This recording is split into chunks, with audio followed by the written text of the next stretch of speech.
Good evening friends, welcome back to my channel. चलिए आप और मैं बात करेंगे एचडीएफसी बैंक के ऊपर और किस तरीके की रही आज की मार्केट। निफ्टी बैंक निफ्टी, उसके बारे में भी आपको साइकोलॉजिकली कुछ चीज़ें बतानी चाहूँगा। और सबसे पहले जो चीज़ इम्पॉर्टेंट है, जो मुझे लगता है कि कुछ लेवल्स आपको बताने इम्पॉर्टेंट है।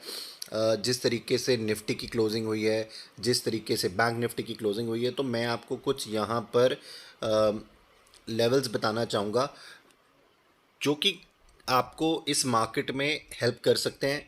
हेल्प किस तरीके से करेंगे? अगर आप ट्रेडिंग करते हैं, ठीक है, तो आपको एटलीस्ट कुछ चीज़ों के बारे में पता हो जाए, तो मुझे लगता है कि आप अच्छे तरीके से यहाँ पे ट्रेड कर पाएंगे। ठीक है, तो पहले मैं बात करना चाहूँगा यहाँ पर निफ्टी के ऊपर। देखिए, मेरे लिए निफ्टी के पास 19,575 एक बड़ा अच्छा सपोर्ट का जोन है। इसके ऊपर ही हमने आज क्लोजिंग दी है, पर एक बड़ा सपोर्ट का जोन है। ठीक है, रेजिस्टेंस का जोन कहाँ पर है? निफ्टी के पास इमीडिएट रेजिस्टेंस का जोन कहाँ पर है? वो है 19,000, वो है तकरीबन 19,675 के आसपास का। ठीक है, 675 के आसपास का, 19,675 के आसपास का यहाँ पर आपके पास इमीडिएट रेजिस्टेंस का जोन है। अगर कल हम इनके बीच में कहीं खुल गए, इसी के बीच में कहीं खुल गए, तो देखिए आपके पास कोई बहुत बड़ा ट्रेड नहीं होगा। दो इट इज़ अ फ्राइडे। मैं हमेशा एक बात बोलता हूँ फ्राइडे के लिए कि यहाँ पर हमेशा ऐसा होता है कि जो मार्केट है वो फ्राइडे को ट्रेंडिंग होती है। ट्रेंडिंग का मतलब, ट्रेंडिंग से मेरा मतलब ये नहीं है कि मार्केट का ब्रेकडाउन नहीं है। Breakdown is also trending. जब मार्केट गिरती है तो ट्रेंड करती है नीचे की तरफ भी, और जब चढ़ती है तो ब्रेकआउट करती है तो भी ट्रेंड करती है। राइट, तो यहाँ पर जो एग्जैक्ट सिचुएशन अभी निकल के आ रही है वो इन दो सिचुएशंस के बीच की है। 19,575 के नीचे का लेवल अगर ये टूटा तो देखिए उसके बाद लेवल बहुत जल्दी से नहीं है, फिर उसके बाद 19,444 एक सपोर्ट का जोन बनता है। ऊपर की साइड पर अगर ये टूटता है 19,675, तो देखिए इमीडिएट वहाँ पर उसके बाद भी रेजिस्टेंस है 725 का। 725 से लेके 734 तक का वो एक जोन है जहाँ पर रेजिस्टेंस का जोन है। बट मुझे ऐसा लगता है क्योंकि जिस तरीके से आज मार्केट ने आपको पुश किया था, अगर कल मार्केट गैप अप या गैप डाउन ना ओपन होकर, मतलब 10-15-20 पॉइंट में कहीं ना कहीं थोड़ी देर अपने आप को सिमटाए और उसके बाद जो आपको ब्रेकआउट देगी, तो फिर मुझे लगता है कि एक अच्छा ब्रेकआउट ऊपर की साइड पर आपको जहां तक कि लेवल दिखा सकता है वो है 19,780 से प्लस। तो मुझे लगता है कि यहाँ पर एक अच्छी रैली कल के लिए तैयारी करके गई है आज मार्केट। और मेरी बायसनेस है, मैं नहीं कह रहा कि आप इसको आप भी यहाँ पर आप कल देखिएगा, बट मेरी बायसनेस 70% इसकी है कि कल मार्केट ब्रेकआउट देने की सिचुएशन में ज़रूर खड़ा है, जिसमें सपोर्ट जहाँ पर कोई अच्छे बैंक्स कर सकते हैं। तो देखिए आज इंडसइंड बैंक ने किया, तो मुझे लगता है कल एचडीएफसी का दिन बिल्कुल हो सकता है, और उसके बाद उसमें किसी और का अच्छा रोल प्ले हो सकता है, तो वहाँ पर एक्सिस बैंक का। तो ये दो बैंक्स मुझे लगता है कि कल बैंक निफ्टी को भी सपोर्ट करेंगे और निफ्टी को भी सपोर्ट करेंगे, जहाँ तक इनकी वेटेज का सवाल है। अब मैं आता हूँ यहाँ पर आपके साथ बैंक निफ्टी के एनालिसिस के ऊपर। देखिए बैंक निफ्टी मुझे यहाँ पर ऊपर की साइड पर एक इमीडिएट रेजिस्टेंस है 44,075 का। 4475 का एक इंपॉर्टेंट बड़ा रेजिस्टेंस का जोन ये टूटता है तो अगला रेजिस्टेंस का जोन ऊपर की साइड पे 44,222 का होगा।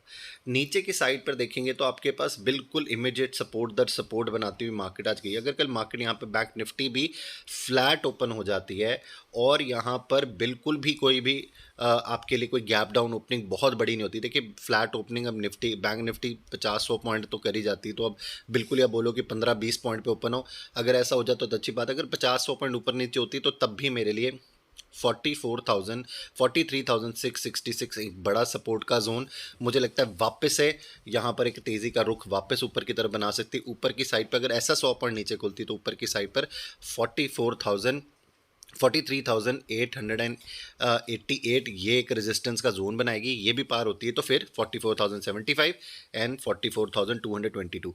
बट अगर 43,666 भी टूटता है तो देखिए उसके बाद नीचे की तरफ सपोर्ट 43,444 के आसपास ही बनती है, तो वहाँ से भी 200 पॉइंट नीचे।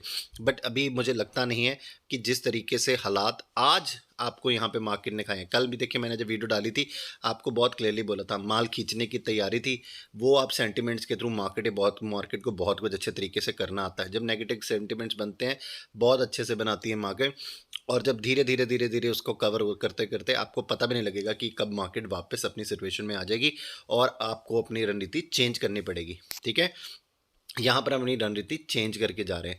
एक और आपको अच्छी चीज़ बताता हूँ, देखिए ऊपर आपको दिख रहा होगा मैंने RSI लगाई हुई है, बहुत ही अच्छा टूल है। एक वीडियो डालूंगा मैं आपके लिए, हिट द लाइक बटन। जो इस RSI को मुझसे सीखना चाहते हैं, जिस तरीके से मैं इसको लगाता हूँ और मैं यूज़ करता हूँ, क्योंकि मैंने बहुत सारी वीडियोज़ में इसको कभी आपको शो नहीं किया, आज बता रहा हूँ आपको। तो आप मुझे बताना और कमेंट बॉक्स में भी लिख के बताना कि आप ये क्या मेरे से सीखना चाहते हो, तो मैं इसके ऊपर एक पूरी डिटेल वीडियो डालूंगा। अगर मुझे इसके ऊपर अच्छे कमेंट्स आएंगे तो ही डालूंगा, नहीं आएंगे तो नहीं डालूंगा, ये मैं बता रहा हूँ अभी। अब आप बात करते हैं आप और मैं HDFC बैंक के एनालिसिस के ऊपर। तो देखिए HDFC बैंक की बात करूंगा, 1514 के आसपास की क्लोजिंग। कल भी जब आपसे बात हुई थी, अगर कोई गैप डाउन ओपनिंग होती है तकरीबन यहाँ से 1505 1510 के आसपास की बाइंग ज़रूर बनती है ऊपर की साइड पर। हमें टारगेट भी देखिए आज वापस से उठकर दिखाया था, दो अभी थोड़ा डिफिकल्टी है 200 डेज़ की एक्सपोनेंशियल मूविंग एवरेज के ऊपर जाके अपने अपने आप को यहाँ पर कंट्रोल नहीं कर पा रहा स्टॉक। तो मुझे लगता है कि यहाँ पर नीचे की तरफ जो डाउन साइड है, अगर देखिए अगर ऐसा होता है, अगर HDFC बैंक भी सपोर्ट नहीं करेगा निफ्टी और बैंक निफ्टी को, तो यहाँ पर ये फिर फॉल बनता हुआ ज़रूर दिखेगा। तो 1495 एक बड़ा सपोर्ट का जोन है। अब देखिए वो सपोर्ट का जोन ऑटोमेटिकली इस करके, क्योंकि 1500 की जो पुट है उसके ऊपर जो राइटिंग हो रखी है वो सपोर्ट की राइटिंग है, और ऊपर की साइड पे 1540 की कॉल राइटिंग देखिए वो भी तकरीबन इस तरीके से आपको शो करती है कि कहीं ना कहीं यहाँ पर अभी भी मार्केट जो है वो तेज़ी नहीं दिखा रही है HDFC बैंक के साथ। पर ये जब लेवल टूटेंगे 1535 और 40 का ये लेवल टूटेगा, आपको पीछे देखने की ज़रूरत नहीं पड़ेगी। 1565 1595 जो मैंने आपसे आगे भी बात करी थी, वो लेवल बहुत तेज़ी से बनते देखेंगे। एक चीज़ का छोटा सा ध्यान रखिएगा, कल अगर 1500 के लेवल के आसपास ये बैंक आया तो मैं आपको बोलूँगा शॉर्ट मत बनाइएगा, पर इससे दूर ज़रूर हो जाइएगा थोड़ी देर के लिए। अगर आपको ये लेवल देता है और तो फिर इसके नीचे की गिरावट भी बिल्कुल देके जाएगा। वो गिरावट कितनी बड़ी होगी कल ये स्टॉक आपको बताएगा, क्योंकि फिर ये 1500 का इम्पॉर्टेंट जब पुट राइटर वहाँ से हटेगा तो उसके बाद जो इमीडिएट सपोर्ट बनेगा वो 1475 से 80 के आसपास होगा, क्योंकि उसके बाद जो इम्पोर्टेंट सपोर्ट बनता है वो नीचे के साइड पर आके गिर जाएगा। ठीक है, तो यहाँ पर ये इस तरीके की सिचुएशन बने तो आपको अपने चैलेंजेस को फेस करना आना चाहिए, आपको अपने माइंडसेट को चेंज करना आना चाहिए, मार्केट के साथ काम करना आना चाहिए। ये मैंने बातें उनके लिए बोली जो इंट्राडे ट्रेडिंग करते हैं, जिनके पास ये स्टॉक है, बेहतरीन स्टॉक है। देखिए ऐसा ऊपर नीचे तो स्टॉक के साथ चलेगा, ये होना है आपके साथ, बट कहीं ना कहीं आपको इंपॉर्टेंट लेवल्स पता होने चाहिए आपकी, कहाँ बाइंग है कहाँ पे सेलिंग है। उसके लिए भी आपको ये चीज़ें आनी चाहिए, ताकि आप जब भी कभी अगली बार कोई स्टॉक खरीद रहे हो तो अब इन सब चीज़ों का ध्यान रखें और तभी उसको बाइंग करें या उसमें सेलिंग कब करें।